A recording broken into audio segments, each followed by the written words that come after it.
Welcome to the lesson on Basics of Current Electricity. At the end of the lesson, we will be able to understand the types of electric charges, identify the features of electric current, explain how potential difference generates electric current, define electrical resistance, identify the factors on which the resistance depends, and state and apply Ohm's law. When a comb is rubbed with dry hair, then it gets electric charge. This electrically charged comb exerts an electric force on the tiny pieces of paper and attracts them. It has been found by experiments that there are two types of electric charges: positive charges and negative charges. The SI unit of electric charge is coulomb, denoted by letter C. All the matter contains positive charged particles called protons and negatively charged particles called electrons. A proton possesses a positive charge of 1.6 into 10 raised to the power minus 19 coulomb, whereas an electron possesses a negative charge of 1.6 into 10 raised to the power minus 19 coulomb. A proton possesses a positive charge of 1.6 into 10 raised to minus 19 coulomb, whereas an electron possesses a negative charge of 1.6 into 10 raised to minus 19 coulomb. In some substances, the electric charges can flow easily, while in others they cannot.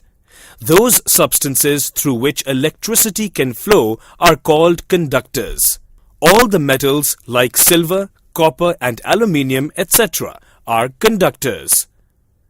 Those substances through which electricity cannot flow are called insulators.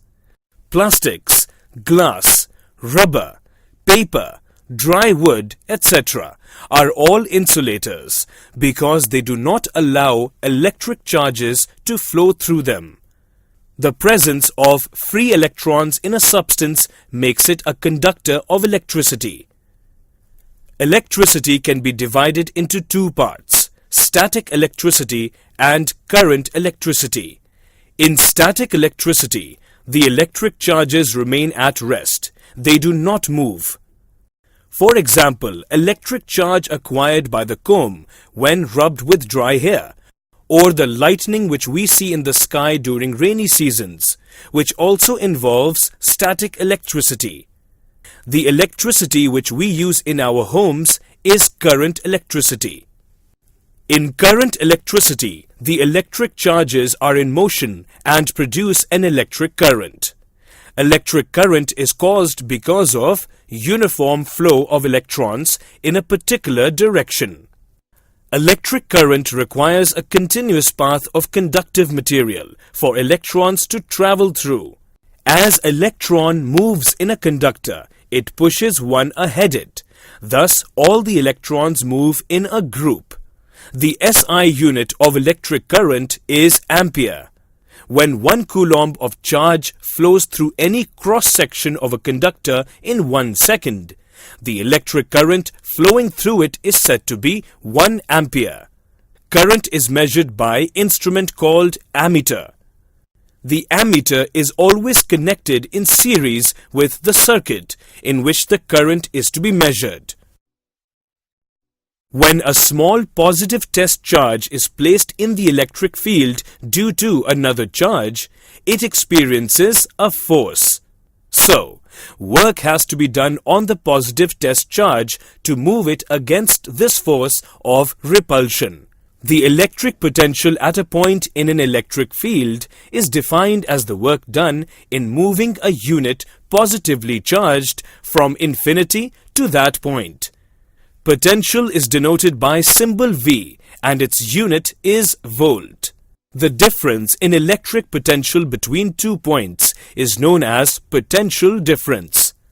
The potential difference between 2 points in an electric current is defined as the amount of work done in moving a unit charge from one point to the other point. The potential difference is measured by means of an instrument called voltmeter. The voltmeter is always connected in parallel across the 2 points where the potential difference is to be measured. The SI unit of potential difference is volt, which is denoted by the letter V. The potential difference between 2 points is said to be 1 volt if 1 joule of work is done in moving 1 coulomb of electric charge from one point to another. We know that electric current is a flow of electrons in a metal wire when a cell or battery is applied across its ends. When the metal wire is not connected to a source of electricity like a cell or a battery, then the electrons present in it move at random in all the directions between the atoms of the metal wire. When an electric source is connected between the ends of the metal wire, then an electric force acts on the electrons present in the wire. Since the electrons are negatively charged, they start moving from negative end to the positive end of the wire. This flow of electrons constitutes the electric current in the wire. When the electrons move from one part of the conductor to the other part, they collide with other electrons and with the atoms and ions present in the body of the conductor. Due to these collisions, there is some obstruction or opposition to the flow of electron current. This is called resistance. The resistance of a conductor is numerically equal to the ratio of potential difference across its ends to the current flowing through it. The resistance of a conductor depends on length, thickness, nature of material, and temperature of the conductor. A long wire has more resistance and a short wire has less resistance. Longer wire will have more collisions than the shorter wire. Hence, it has more resistance. Resistance is directly proportional to the length of the conductor. For the same given length, a thick wire has less resistance, whereas a thin wire has more resistance. A thick wire will have less collision than a thin wire. Hence, it has less resistance. Resistance of a conductor is inversely proportional to its cross-sectional area. Resistances of the conductor also depend upon the resistivity of the wire. Silver has got lesser resistivity than the copper. Hence, silver conducts electricity better than copper. Still, aluminium and copper are used in everyday life for electric conduction because they are cheaper than silver. Resistance of a conductor is directly proportional to its temperature. At higher temperature, the same metal shows high resistance to electric current. Such resistance is directly proportional to the length of the conductor and inversely proportional to the area of the conductor. Hence, upon combining both the equations, we get R equal to RHO into L upon A, where RHO is a constant of proportionality and is called the electrical resistivity of the material of the conductor. The SI unit of resistivity is ohm meter. The metals and alloys have very low resistivity in the range of 10 raised to the power minus 8 ohm meter to 10 raised to the power minus 6 ohm meter. They are good conductors of electricity. Insulators like rubber and glass have resistivity of the order of 10 raised to the power 12 to 10 raised to the power 17 ohm meter. Both the resistance and resistivity of a material vary with temperature. Alloys do not oxidize or burn readily at high temperature. For this reason, they are commonly used in electrical heating devices like electric iron and toasters, electric heater, etc. Tungsten is used for filaments of electric bulbs, whereas copper and aluminium are generally used for electrical transmission lines. Ohm's law gives a relationship between current and potential difference. According to Ohm's law, electric current passing through a metal conductor is directly proportional to the potential difference or voltage across it. Electric current is inversely proportional to the resistance between its ends. The ratio of potential difference applied between the ends of a conductor and the current flowing through it is a constant quantity called resistance. Hence, if the potential difference across the ends of a conductor is doubled, the current flowing through it also gets doubled. And if the potential difference is halved, the current also gets halved. How much current will one electric bulb draw from a 220 volt source?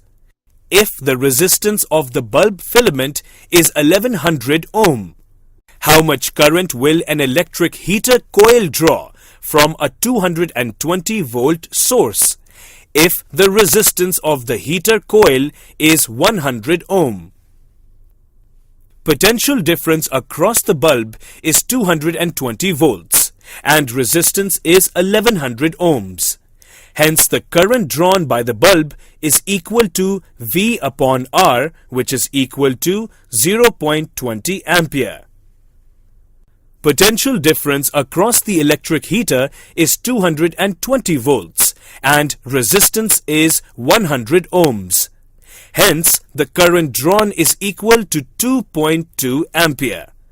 Thus, we can see that current drawn by electric heater is 11 times more than the electric bulb.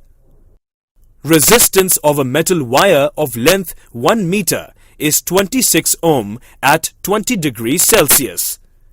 If the diameter of the wire is 0.3 millimeter, what will be the resistivity of the metal at that temperature?